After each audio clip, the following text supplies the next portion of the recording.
to talk about innovation in education, and everybody up here has such a unique and really terrific perspective on some creative things they're doing, not only in Texas, but around the country. To my immediate left, we have our good friend, Representative Ron Simmons, who was named MVP of his freshman class by Capital Inside. He is on all kinds of policy committees. He's a good friend of the foundation and is a huge advocate for transportation, appropriations, conservative appropriations, of course, on local and consent, disability rights, First Amendment protection, and tax reductions. Next, we have Bryce Adams. Oh shoot, I misordered y'all. Y'all can figure it out. Bryce, raise your hand. That's Bryce. He is Vice President of State Relations at Connections Academy, which of course he supports full-time and part-time online public schools because that's what Connections does. Thank you very much. Moving forward, he lists very small at the bottom of his bio that he's a graduate of UT, Hookham, LBJ School, still Hookham, and Yale University, that bears mentioning. Kevin Teasley is to the immediate left of Representative Simmons.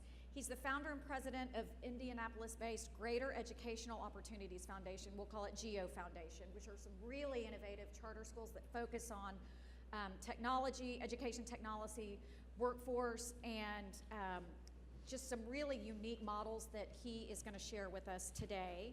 And then finally, we have Eduardo, Eddie Rodriguez. He's allowed me to call him Eddie, so thank you, Eddie. Here from El Paso today.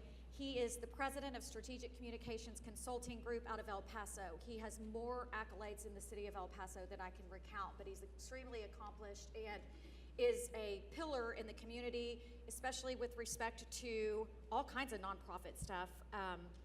But he is currently the interim executive director of the CREEED, that's 3 E's, Foundation in El Paso, which is essentially a group of folks that have come together to have workforce development, nonprofit, education, business community engagement to help lift all boats for the kids in El Paso. I hope I did that justice. He worked for the Hunt Foundation for 20 years, and it certainly bears mentioning that very recently the CREEED Foundation received a $12 million grant to the Hunt Foundation to focus on that project, and we'll get into their request that a lot of that focus on charter schools as well as other innovative options in El Paso. I'm going to start with you, Representative Simmons, and focus in on your advocacy work for disability rights kiddos. As many of you may know, Representative Simmons has a son on the autism spectrum and is such an advocate for kids getting their needs met in the education community. As most of us know, recently the feds ruled that Texas was failing to serve its special needs population because of the arbitrary cap that had been placed on the special needs kiddos in schools, 8.5%. I also recall personally a conversation that was emotional and heated at the very end of either the legislative session or the special session, where there was a conversation that was stymied when you wanted to bring up the opportunity for a scholarship program for special needs kids. So my question to you is, given what the feds have said, given sometimes the tenor that we see here in Texas, and then finally with the School Finance Commission, talk to us about what you hope to see, what you want to focus on, and what you think the viability of special needs programs and the proliferation can be in Texas. Thank you, Stephanie. Thank you for having me. Thank you all for being here. You know, Lisa and I are obviously big proponents of special needs choices because we lived through it. Our son's now 33, but we went through the whole gamut, and we went through those tearful days and nights when, you know, the school said you get 1 hour of speech therapy when all of his doctors and stuff said he needed, you know, 5 hours a week. And how do you handle that? Lisa and I were able to figure out financially how to do it, but a lot of families just can't do it. It's just impossible for them to do.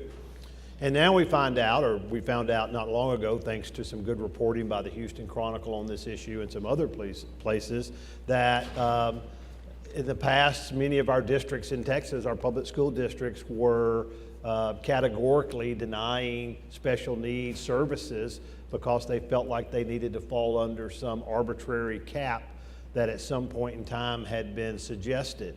And we also found out that what caused that is that we were putting some people in special needs programs that weren't supposed to be in there, so that the testing wouldn't have a negative effect on them. My approach to this for special needs family is I want all of the above. I want all of the above. For our kids that are in public school, we need to make sure that they're getting the services that they need. And it needs to be easier for a parent that if the school cannot provide them for whatever reason, and sometimes there's very legitimate reasons that an individual public school cannot meet the exact needs of an individual child. There is a limit on what each school can do. But that family needs to have an easier time to be able to put that child in another learning environment that best meets their particular needs. And we need to do that. We can do that through a lot of different ways. We can work with the public school system to make sure that their special needs funding is adequate as it can be. We can also work with them to make sure that the ARD process, those of you that understand special needs, on how they review these students, it's 6 or 7 PhDs sitting on one side of the table, and in many cases one single mom sitting on the other side of the table that's just learned that their child has challenges and they're having to adapt to. It's a horrific experience.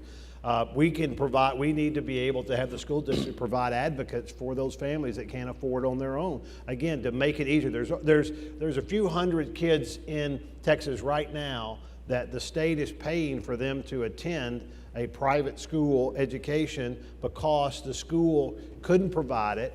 The teacher, in many cases, the parents took the school to court, and the court ruled, yeah, you know what, the law says you have to provide it. If you can't provide it, then you got to figure out how to get it for them. So I absolutely believe that my special needs options would have passed had it gotten to the House floor. I was promised I would get an up or down vote on it. That did not happen. Where that sits in the next session, I don't know the answer to that, but I'm never going to give up. And this is not anti-public school. Again, I want all of the above. I love what some of our charter friends are doing in that area. Responsive Education's in my district. They're headquartered in my district. So I want all of the above. But what I don't want is for a special needs family to have to go one more day not getting the services they are supposed to. Because when a special needs child doesn't get that, they're not like neurotypical children where they can just bounce back, and make it all up real quickly. It's 3 steps back when they're 2 steps forward. So that's not that I have an opinion on it, but that's my opinion. Right. You don't feel strongly about this, do you?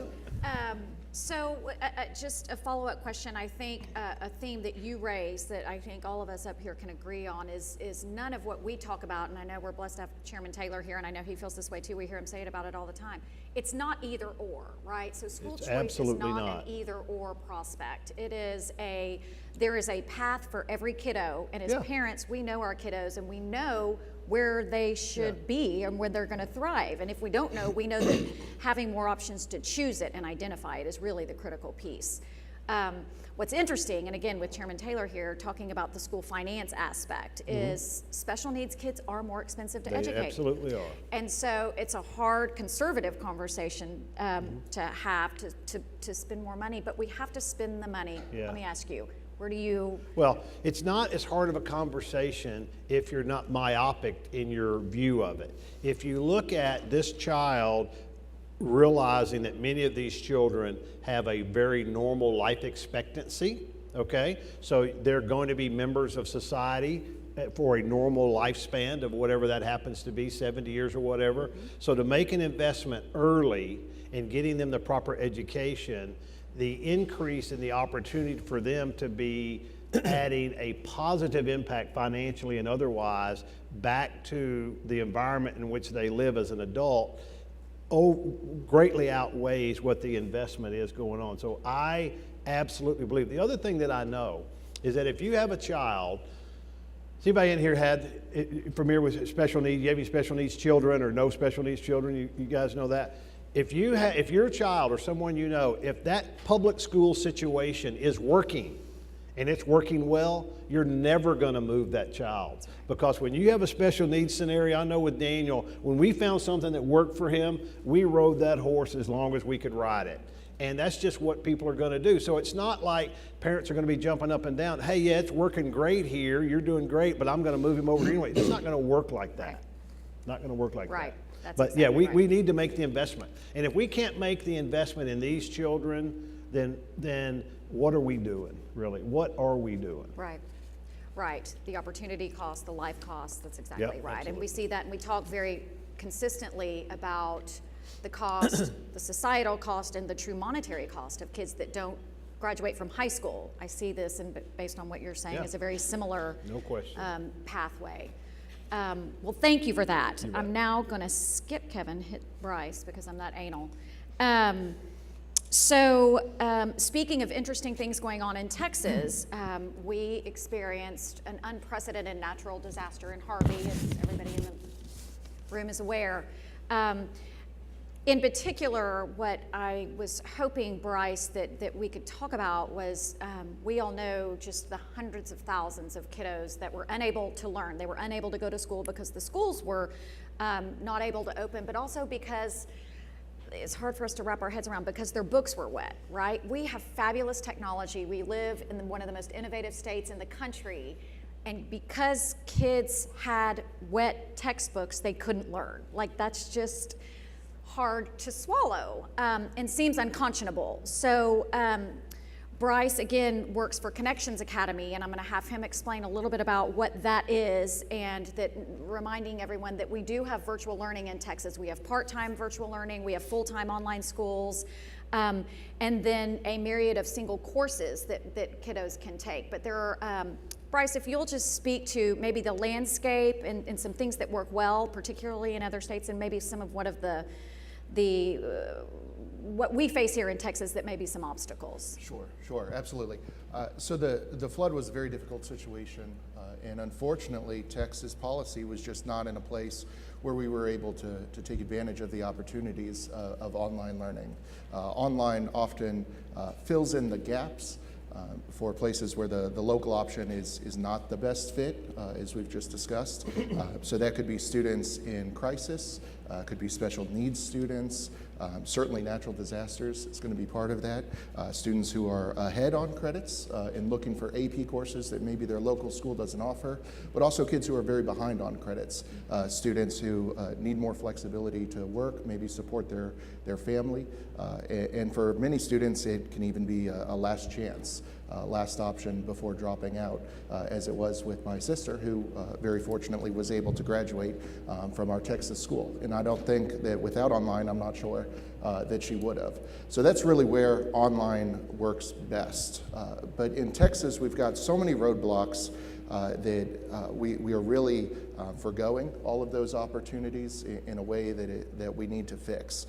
So when we're talking about full-time online, we have a partnership with Houston ISD. It's 6,000 full-time students all across the state, and that's part of our portfolio of business. But then also we support catalog courses.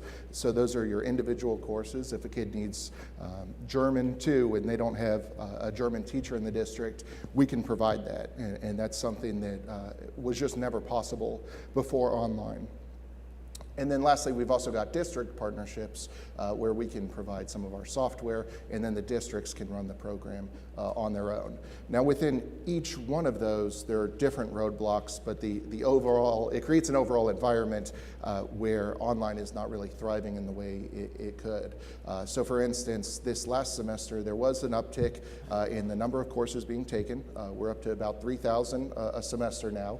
And that's not just Connections, that's throughout the state of Texas, all the different providers. But to put that in perspective, next door in Arkansas, they're up to 40,000 courses per year. So we are pretty far behind in those terms. So for the full-time programs, the biggest policy roadblocks we're facing right now, first of all, there's a moratorium on new schools, and so you might find this a little bit strange that a vendor's up here saying that we need more competition, but it's really unhealthy to only have a couple of programs. We've got the Houston ISD partnership, and then Responsive Ed also sponsors an online program, and outside of that and a couple more, that's it, and you cannot start new online programs. That's a real problem when it comes to innovation competition and when it comes to options, because even in the online world, our school is not going to be the best fit for everyone. Online schools are not all the same, so we want competition among the different types of programs, charter, public, private, online, but also within each sector, we want competition as well. Also, there's a requirement that students have previously attended a public school in Texas the year prior. That's been a real roadblock for a lot of our families that will move in from other states, often to take employment. And we've even heard from families who have not made the move to Texas because they could not enroll their students in the online program. So that's a real issue as well. When we get to the Texas Virtual School Network catalog, that's if you enroll in your local school but then want to take just 1 or 2 courses. We've got some roadblocks there too. The state will only fund 3 courses per semester.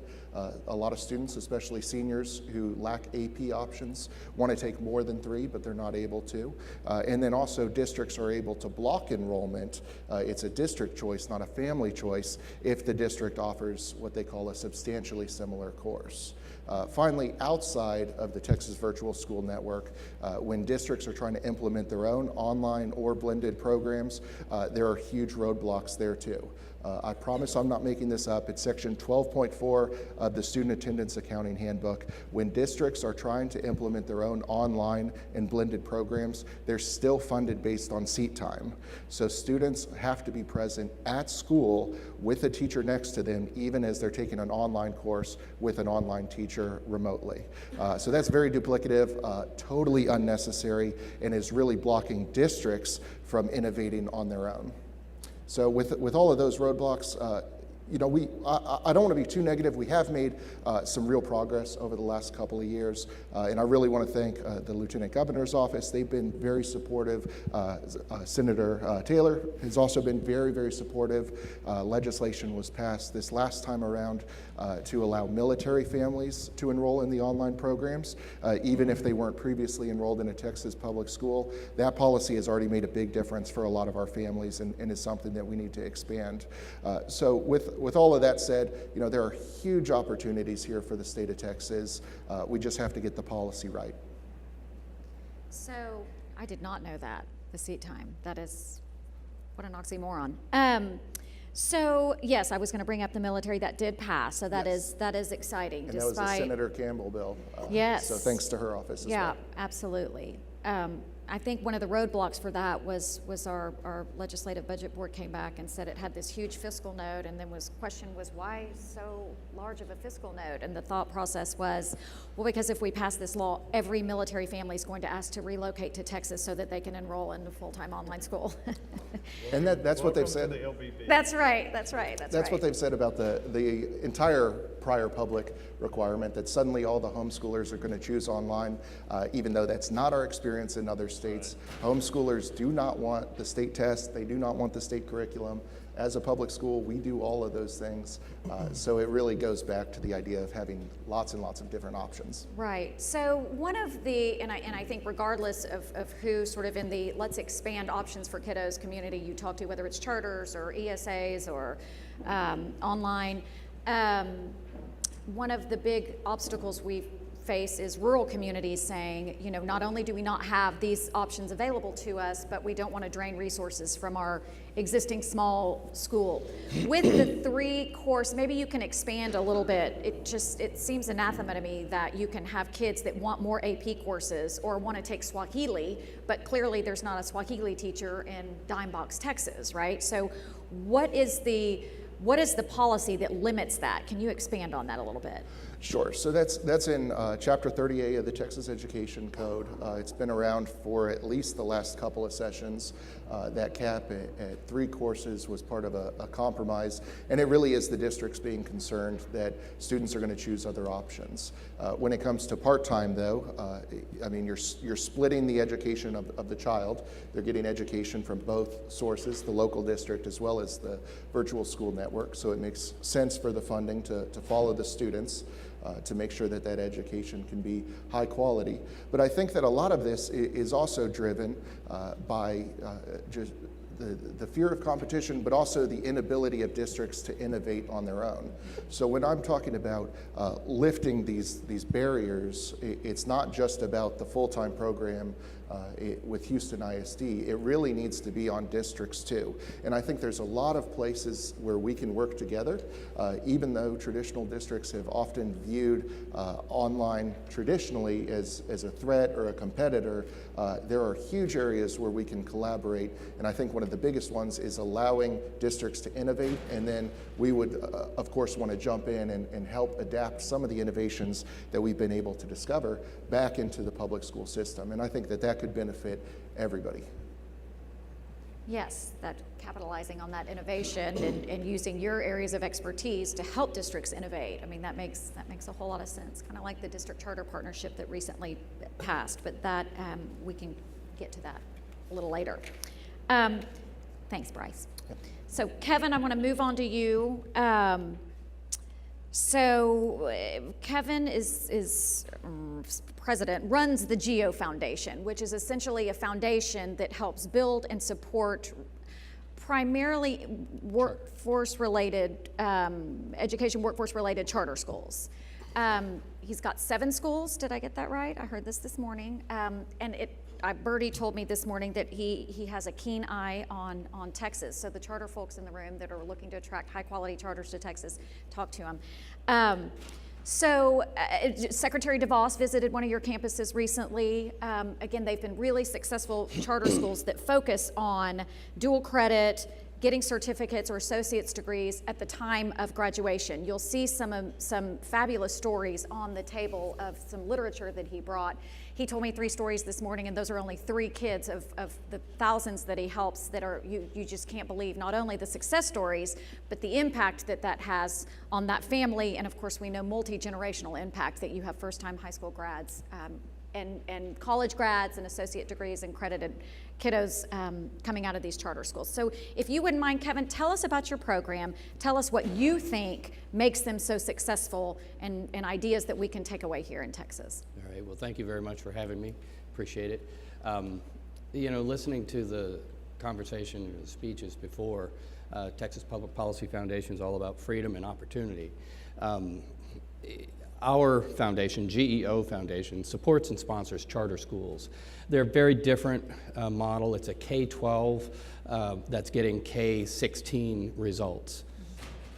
K-16 results with traditional public education dollars is what we're doing. We focus on serving the most challenging populations. We're in Gary, Indiana. That's where our flagship. We're in Baton Rouge, Louisiana, and we're in Colorado Springs.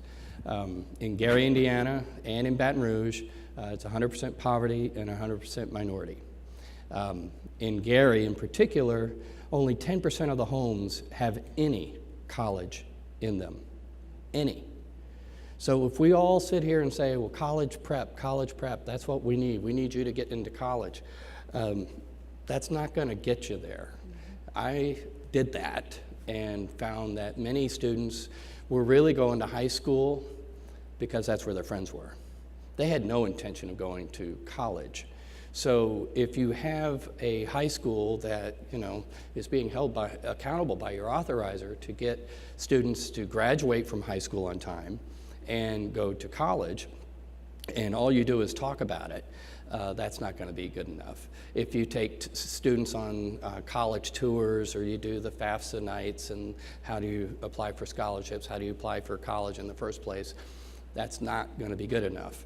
And so what we started doing, literally in 2010, I think our school board actually passed a resolution that requires every student in Gary at our school to earn at least 3 college credits before they can earn a high school diploma. That was in 2010. In 2012, I believe we had our first student, and actually the first student in all of Northwest Indiana, to actually graduate from high school after receiving his associate degree, 2 years of college, earned fully paid for by our school while he was in high school. Well, thank you. That student's name is Vincent Pena, And there was a 7th grade student who witnessed his graduation. Her name is Raven Osborne. You'll see every other table has a picture of Raven. It's the one with the single picture of the young lady. Raven saw what Vincent did, and she was only in 7th grade, and she said, well, I want to do what he does. I want to get my associate degree too.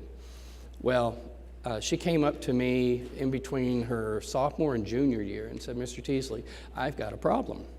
I said, well, what's the problem? She says, well, I'm going to have earned 60 college credits by the time I'm done with my summer between my sophomore and junior year of high school.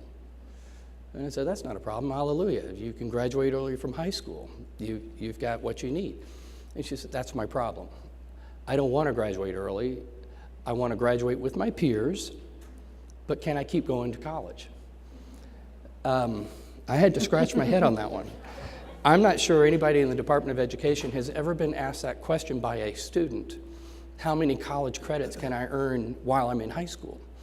Well, I said, I'll call the Department of Education and see if there's a problem or an issue, and if there isn't, you're on. We'll keep paying for your tuition.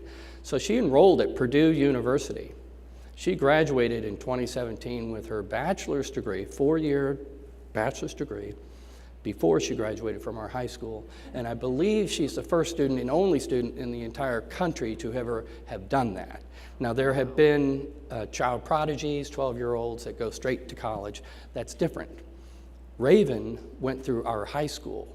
We paid 100% of her college tuition and provided her high school education. We paid for her textbooks at the college level. We paid for her transportation from our school over to the various colleges that she went to. And she's now, she's 18 years old, gonna be 19 in a couple of months. And she's working for us at our charter school in Gary, Indiana as a reading interventionist, making $38,000 a year. That's what we pay our first-year teachers.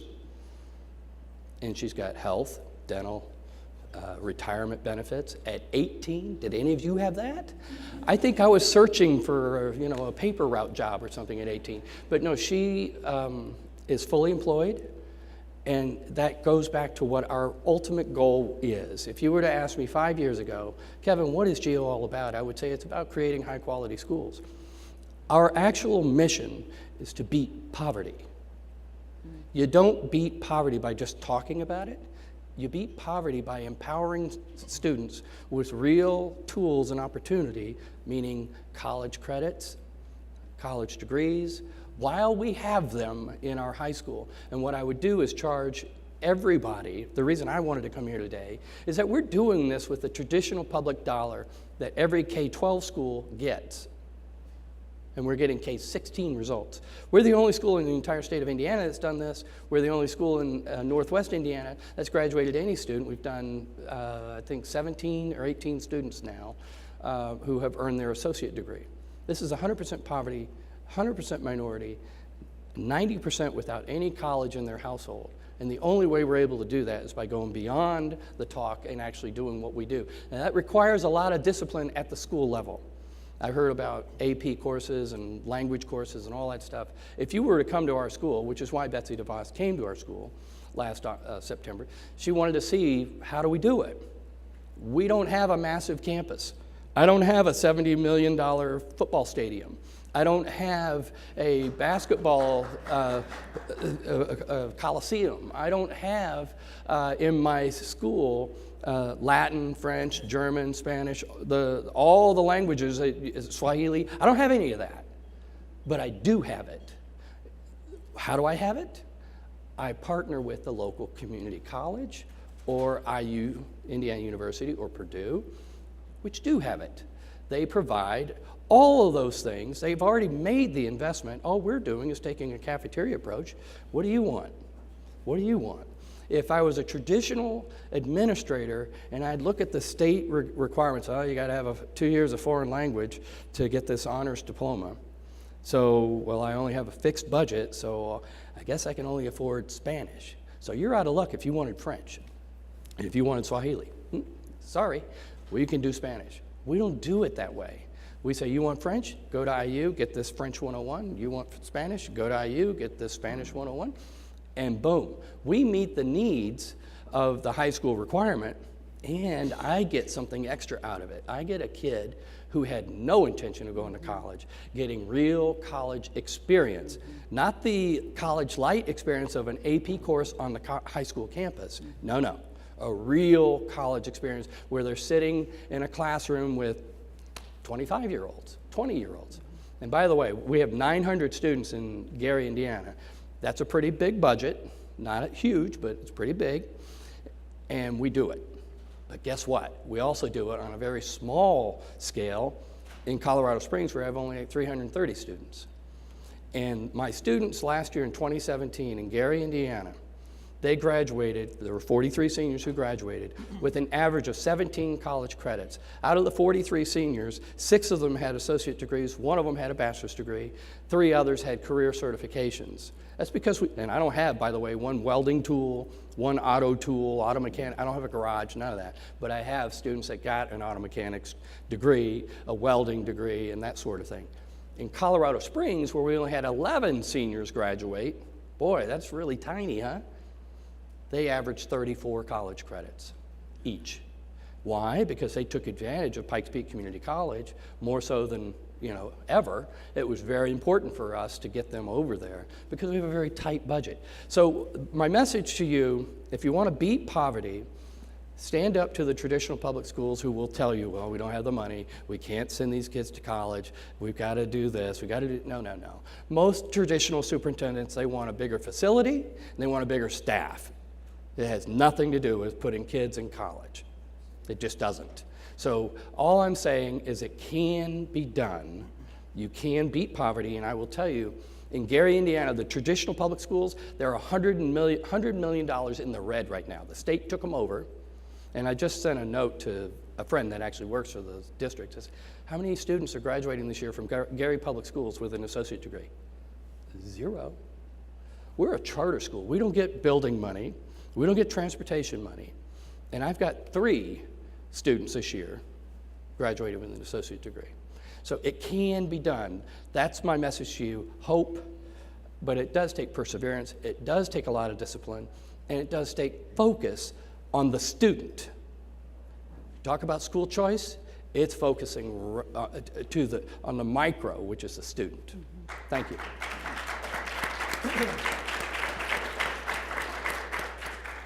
Yeah, that's remarkable. Remarkable, and the stories, if you guys read them, they're remarkable. And he's got a ton of them. It's important that you bring up funding at this point, because I did hear you say that charter schools do get less than traditional students. We're the same here in Texas.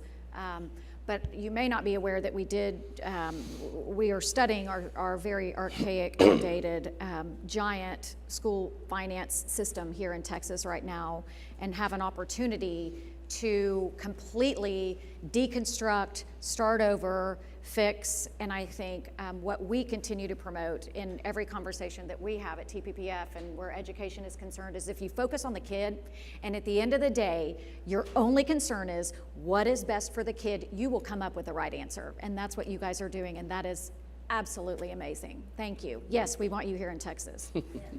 Can't get here soon enough.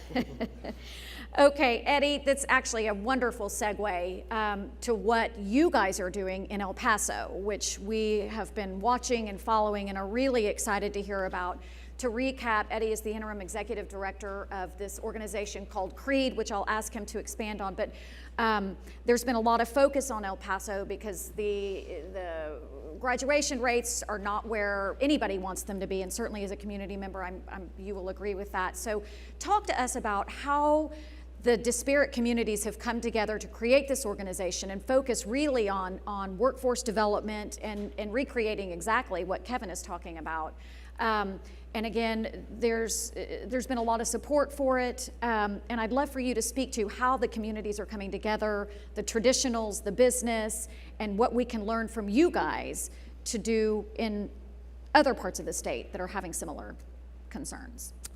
Okay, well, I'll certainly try to give you some flavor for that.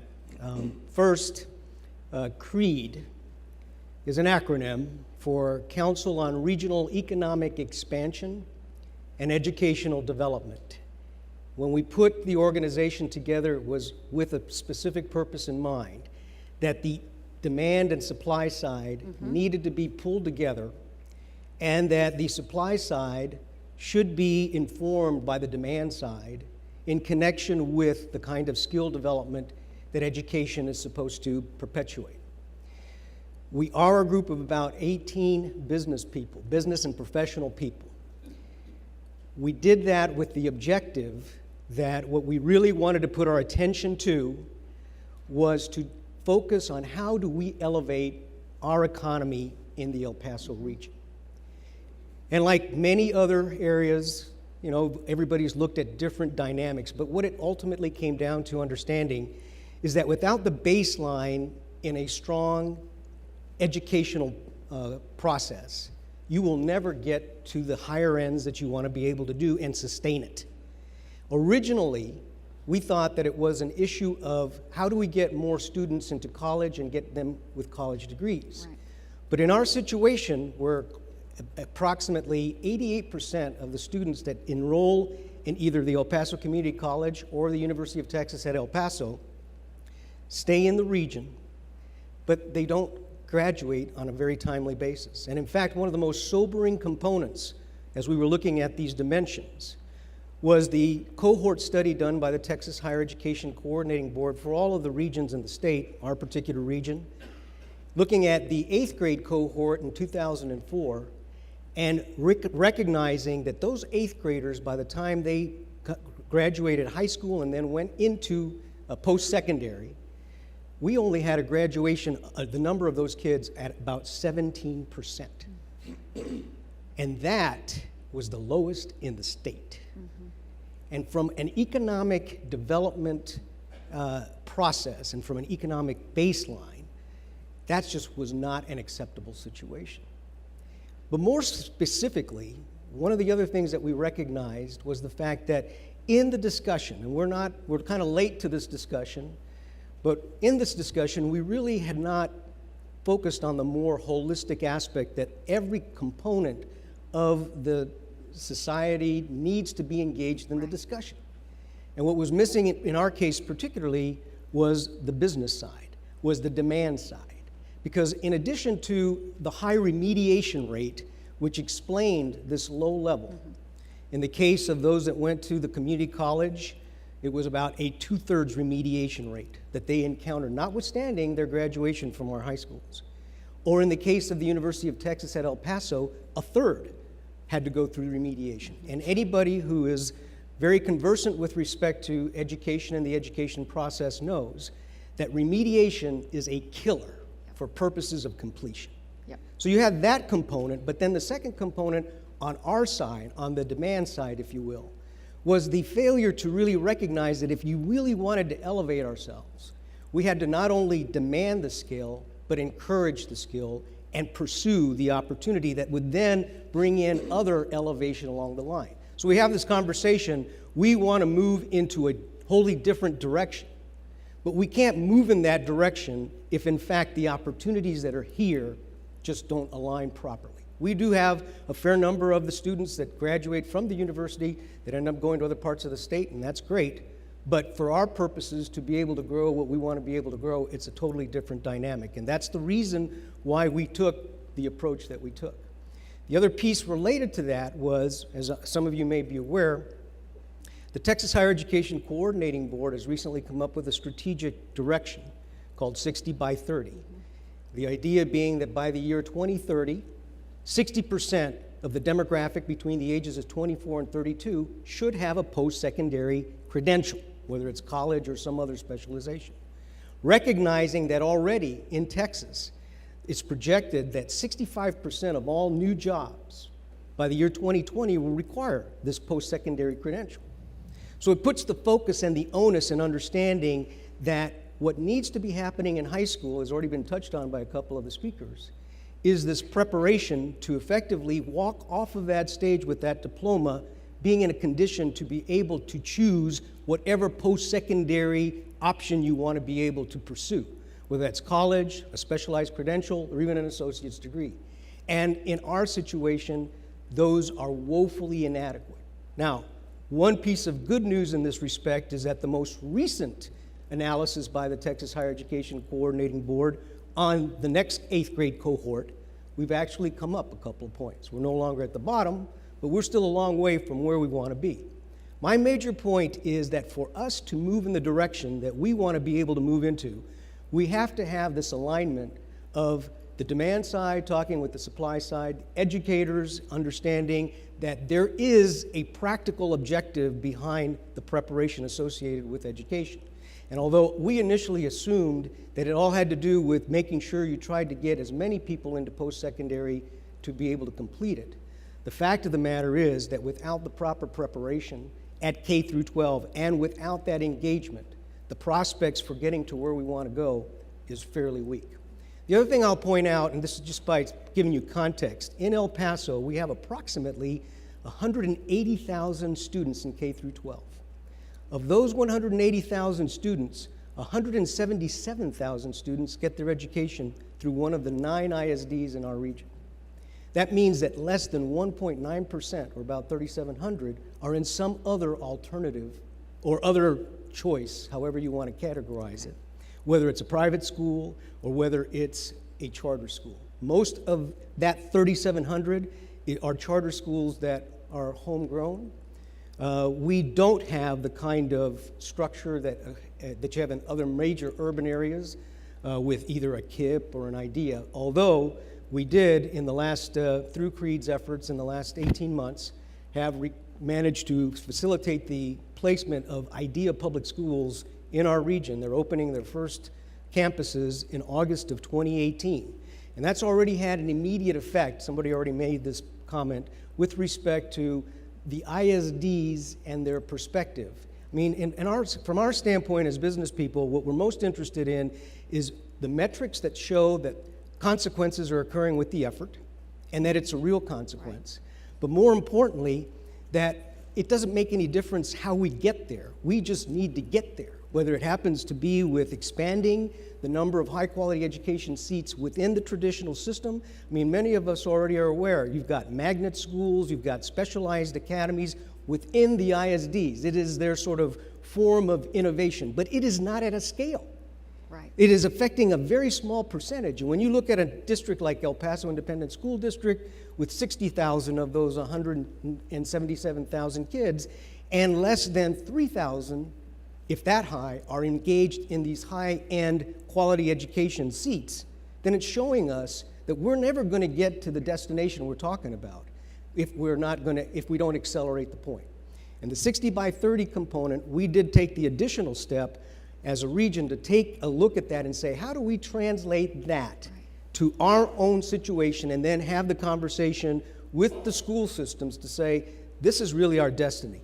And whether you like it or not, the fact of the matter is a majority of those students that go through school are going to fall out into a practical situation. They're going to go to work someplace. They're going to want to make a living. And the best way to make their living the best that it can be is to give them the best tool of preparation for their choices, because the correlation between per capita income and educational attainment is pretty well established. Absolutely. And El Paso was there a long time ago, and it just knows that it needs to get back there again. So the objective of this business group is effectively to have the dialogue that needs to be had, at least from our perspective, in connection with following that North Star as to how we move from effectively being in a bottom quartile to not only then moving into a mid-quartile, but then ultimately being at a leading point instead of the laggard that we've been probably for a generation and a half. Well, it's amazing, and I love your enthusiasm and passion, and I know so many of you just volunteer your time because you care about the community, which is a critical component to it.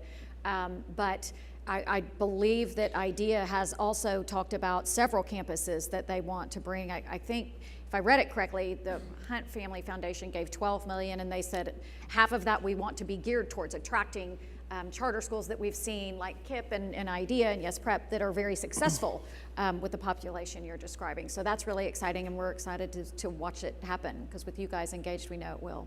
Well, the main thing on that is we want to make sure that we use that philanthropy in a very strategic way. As I indicated, we're really kind of agnostic about the way that Sure. it gets there, but it needs to get there in an effective way, and it needs to engage. And IDEA is going to have a material impact in that respect as we scale up to have that influence. Yeah, well, and it presents an opportunity for those of us around the rest of the state to look at something that went from a complete landscape change and the impact that it had not only on the kids that enroll in IDEA or whatever other charter schools that go there, but on the traditional districts who realize we really can innovate. This is not rocket science, and we need to look to best practices of our peers and our neighbors that these kids are choosing those schools instead of ours, and why are they? So let's get better. I mean, again, it lifts all boats. That's certainly what we feel.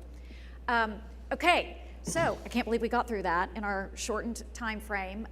We now have the opportunity for audience Q&A. I think we have microphones. So Chairman Taylor, I saw your pen go up first, and then this gentleman here. So we'll go right here to Chairman Taylor. Thank you, and thank you for your panel. Mr. Rodriguez, you said you'd already seen some effects from the IDEA charter coming. Can you describe some of those effects you've seen? Sure. The IDEA public schools are being located in the far east part of El Paso County. It borders on the Socorro Independent School District, which was one of the 4 or top 5. The Socorro Independent School District, very innovative school district, and the demographic is a very, the percentage of students that are considered to be economically disadvantaged is fairly high, and one of the reasons why IDEA placed it there. But what I was getting at is that all of a sudden the conversation at Socorro would move to, hey, here are the programs that we have. Here are the things that we can do. Here are the things that we are doing, and understanding that now, in addition to talking about their options, showing that these options are as good or better. I can't tell you how many conversations we've had with the superintendent, very strong leader, who's also reflected that, hey, you guys don't need to bring in, or IDEA doesn't need to be here because we can do this. And our point simply is, that's great, and more, and that's exactly what we want to see happen. So that's what I was getting at, is the fact that as a consequence of their already announcing the change in approach, and a lot of public system has these innovations, they just have never felt the need to either expand them or to make them the primary objective of their operation. Excellent. I think this gentleman over here was next, and then to you in the back of the room. Oh, okay, thank you.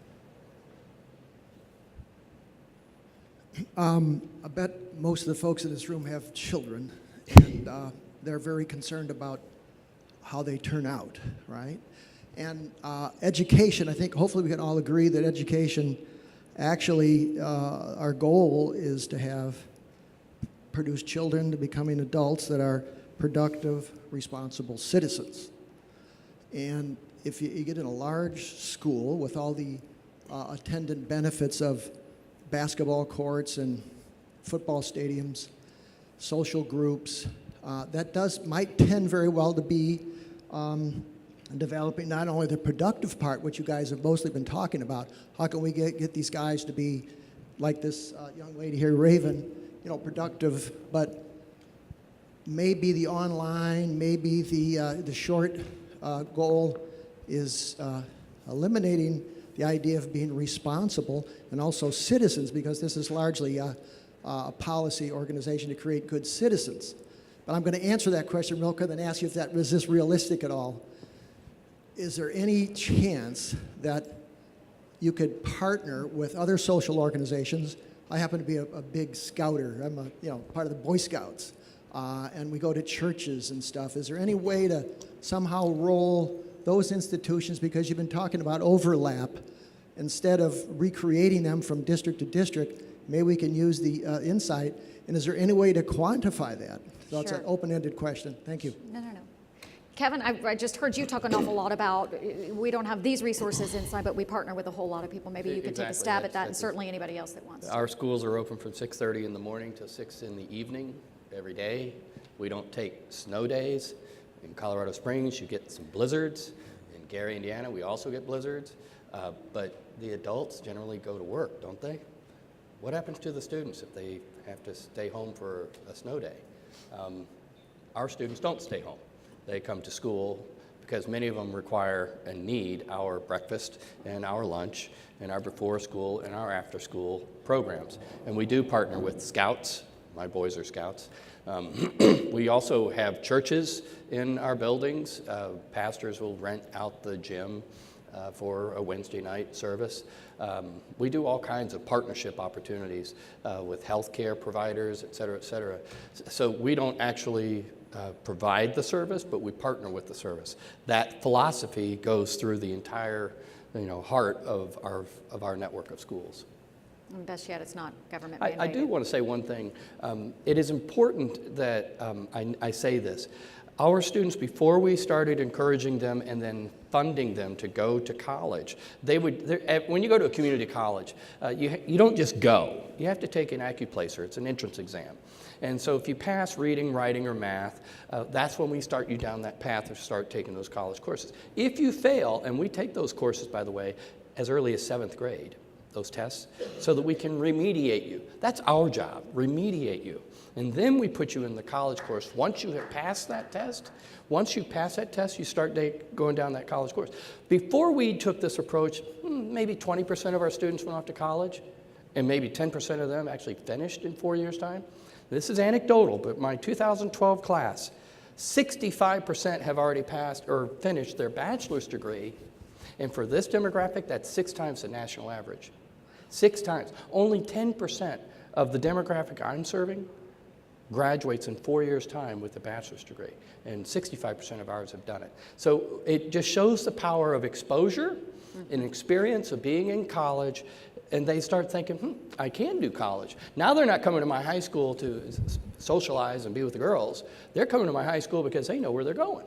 They're going to college. Yeah. Pretty cool. It's awesome. Awesome. This gentleman here, and then this lady up front. I was in a recent meeting in AISD, and the chairman started the speech by saying, we are a $1 billion organization. It struck a chord in my, because their student number is going down for the last 3 years, and it's going to go down. So my question is, at some point, do you think we citizens should have a say over when the AISDs are too big to operate? And we should have a vote on when we can break them up into smaller chunks so that they can operate. Because AISD at this point of time cannot operate because of its overhead. Well, at the end of the day, we absolutely need to put more power in the parents' hands on all issues. And that issue goes with the size of the school district, the size of the schools. We have some districts in the Dallas area that have smaller high schools but are big districts. Some have, Allen has the huge high school. And what happens is that the parents really don't have much say over all of that. Now, there's some ways that we can do that at the legislature. We can move the election dates of school boards, the school trustees, to November so that more people are engaged. We know more people vote in November than vote in May. And if if school districts are true in what they're saying, they want more people involved, then they would be in support of that. We can also we can at a state level, if we choose to, we could have some restrictions on what bonds can be issued for, right? Maybe we shouldn't have bonds for football stadiums. Maybe we should. I don't know, but we should have a conversation about that. Also, remember, schools are political subdivisions of the state. That's just the way it works, okay? That's the way our Constitution works. So the state, at the end of the day, I say that again, the state at the end of the day has some responsibility to make sure that they are operating the best manner. And the way that we do that is to bring parental involvement and more. I get so tired of some schools and school administrators thinking that they know best more than the parent for their child. They may have some good ideas, but nobody cares about the child in virtually every case than the parent. I mean, it's just the way that it is. Ma'am? Oh, yeah, thank you. Thank you. Sorry about that. I am a school board trustee, Austin ISD, District 3, and I appreciate this opportunity to talk with you. And by the way, if anybody here wants to talk to me about some of the issues that have been raised, I've got my cards. Great. I'm a retired middle school teacher, and I'm extremely organized. I can see that by your yes, stickers. ma'am. Like, see all this stuff here? So, first of all, and I'm sorry, y'all don't have nameplates that I can read. So, sir, here from Kansas, thank you for your model. Were you aware that the Texas Education Agency has had an early college high school start now for since 2006? Yeah, Texas has been leading the charge in early college and middle college programs. Yes, sir. And we There have is a big difference between what we do and what you do, though. Can you elucidate on that, please? In many cases, now I'm not an expert on Okay. Texas, but I will say in many cases when you do an early college or a middle college, the school districts are selecting the kids themselves.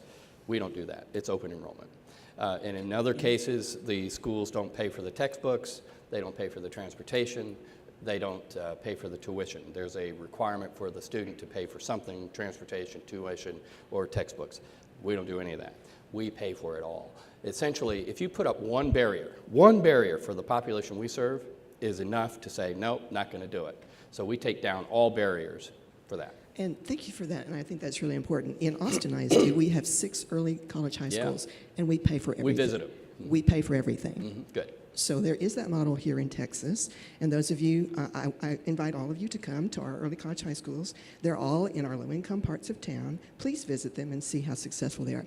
My second question is And then we're going to, sorry, she just held the time card. Oh, okay. No. You can ask one more question and we'll wrap up. I have a real concern. You have a concern about your son. And I, as a teacher of reading, a reading specialist, et cetera, worked with a lot of kids in the special education department. And I worked for 27 years in the 8th grade with them. So my concern is, and by the way, this is a traditional public middle school here in Austin. Right. My concern is, or question is, what do charters offer in the special ed department for autistic children, medically fragile students, et cetera, et cetera? What do they offer that traditional public schools in Texas do not offer? Well, I think what happens, and you know from, first of all, thank you for your service, because that's really important. My mom and dad, both retired public school teachers, so my wife is a teacher as well. As you know, every special needs child's learning is different. And it's not that the public school doesn't have a desire, or in many cases meet that. It's just that there are some scenarios, okay, where for whatever reason that particular campus, okay, cannot meet a particular child's need. I don't know if sometimes it's the teacher, you know, that just doesn't match up, whatever. And all I want to do is make sure that that family has some other options. Some of those options may be just in another public school. Some of them might be in a special needs charter school, that type of thing. So that's what I'm trying to say. Let's just make sure we don't shut these families down and say, based on your zip code, this is what you have to do. That's right. But thank you very I'd much. like to speak to that one as well, because I think that online really has a good place to fill that's for sure. as well. So we have a lot of students who are on the spectrum because the school day, the hustle and bustle of the school day is very distracting. It's not the classroom is not always the best place for those students to learn. So a lot of the students on the spectrum really do thrive online when they can control their environment a little bit better. And then also for the medically fragile hospital and homebound students, that's another service that we provide to Houston ISD, and that has been just really excellent. So before, the teachers were having to drive all over Houston, dropping off homework and textbooks. The students would get maybe 1 or 2 hours of attention per week. Now that they've moved really to an online model, the students are being fully served. They get the full school day, all of the materials, and the parent satisfaction's through the roof. District is realizing savings on that program as well. And so students, especially at children's hospitals, the different rehabilitation programs, are getting individual attention that they were not receiving before. Excellent. Thank you so much. Panelists, thank you guys so you. very, very much. Really Thank you all for appreciate your being time here. for being here. Thank you all for being here.